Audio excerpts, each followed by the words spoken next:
থেকে কমে যাবে, রাষ্ট্র ভালো চলবে। আমরা কিন্তু এতটুকুই দাবি করি, সরকারের কাছে দাবি করব, হত্যা, খুন, গুম, ধর্ষণ এগুলার ব্যাপারে এই আইন বিচার বিভাগ তারা শক্তপোক্তভাবে জোরালোভাবে কাজ করা হোক।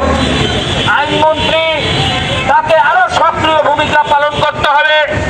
সেই সাথে এই রাষ্ট্রের যে আইন শৃঙ্খলা বাহিনী রয়েছে তাদেরকেও শক্তপোক্তভাবে কাজ করার জন্য, সক্রিয়ভাবে কাজ করার জন্য সরকারের নীতি নির্ধারকগণ তাদেরকে হস্তক্ষেপ করতে হবে।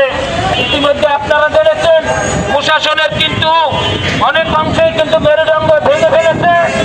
এই বিগত সরকার মেরুদণ্ড যাতে করে সোজা থাকে সেই ব্যাপারে নতুন সরকারের আন্তরিকভাবে উদ্যোগ নেওয়া দরকার, যাতে করে আইন শৃঙ্খলা বাহিনী তারা যাতে করে সক্রিয়ভাবে কাজ করতে পারে, রাষ্ট্রের জনগণকে সেবা দিতে পারে।